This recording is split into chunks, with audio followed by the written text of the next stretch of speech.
It's my feel-good breakfast show.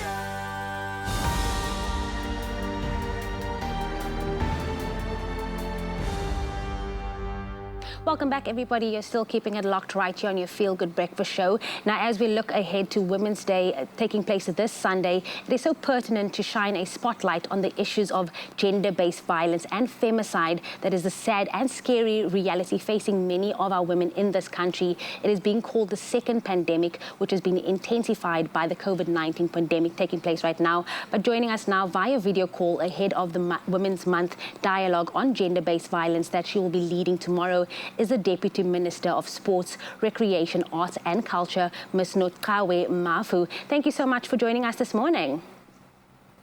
Yes, thank you so much for having me, and good morning to you and your viewers. Thank you very much, Deputy Minister. Now, for the past few years, it has seemed like the intensity of the gender-based violence crisis in this country intensifies, worsens during the month of August. What are your thoughts on the scourge of this violence in South Africa? Thanks, Kateho. It's true that on the month that women should be actually on the spotlight, when we talk about the Women's Month, every year we seem to be talking about the increase on the gender-based violence. It's as if it's deliberate to just make sure that women are not able to celebrate this month in peace. But it's sad because in South Africa right now, I don't know if you saw when the Minister of Police released the statement on the statistics, the recorded cases on rape and the recorded cases on sexual assault have increased. And the sad part is that they actually had increased at a time when we are dealing with a pandemic of COVID-19. And the women seems to have been, burdened with dealing now with two pandemics, both the gender-based violence and femicide and the COVID-19. And it's actually something that is very sad. And that's why I thought it's important that we must have this conversation as a nation, and we must be able to talk about these things. Absolutely. Now, we're obviously calling on all who can to act and stop this violence against our women and our children. But what is the government interventions, what government interventions are being made in this space to help, fight the fight against violence against our women and our children? Yes, Jamie, thank you for that question. Maybe before I even get to the answer itself, let me take this opportunity and pass condolences to the families that have lost their loved ones due to the gender-based violence and femicide, and also due to the COVID-19. And actually take a moment to pray for those that are recovering in hospital, because we need all of us here. So I thought it's important to do that. Government is trying to do a whole lot of issues and integration of dealing with this issue. We're trying to make sure that it is not just one government department that deals with this, but the entire government must be seized with this kind of pandemic. You might have noticed that from the Department of Justice right now, we in Constitutional Affairs, we're dealing with an issue of making sure that there are bills that are going to Parliament to be passed that are going to make sure that at least there is it's not easy for perpetrators to easily get bail. But you might have also have noticed that the Department of Social Development is increasing the Tutuzela centers to make sure that women have got a place for refuge when they need assistance on these things.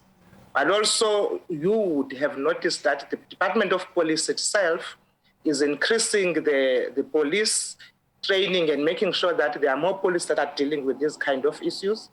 And in magistrates, where these cases are being held, there is CCTV to make sure that they are protected, they are able to deal and may put it in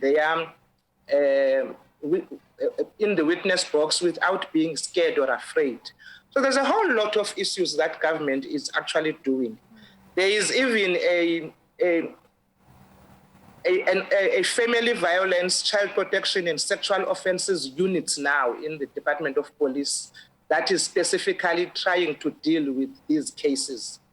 And so, yes, and from us, the Department of Sports, Arts and Culture, we are busy with a women's policy to make sure that this issue of women's empowerment, gender-based violence is also discussed, because you would agree with me that gender-based violence and femicide is in all phases of the community and of our nation. So we need to deal with it in every area. It is not only for a specific area. So everybody, all of us actually, as society, we need to make sure that we call out gender-based violence.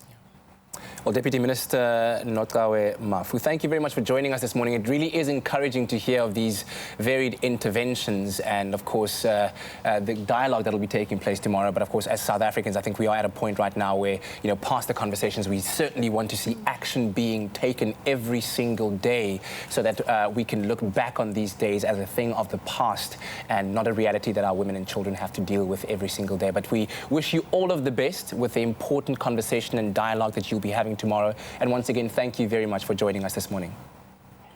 Thank you very much, Katkafa and Jamie. And really, as I pass just to say, it is not just about women. Men must also call out other men about this gender-based violence. They must be able to say, not in my name. So all of us, we must be activists and make sure that we actually make sure that it is something that we deal with it, all of us, at home, in our communities, workplace, everywhere. We must deal with this. It's not acceptable.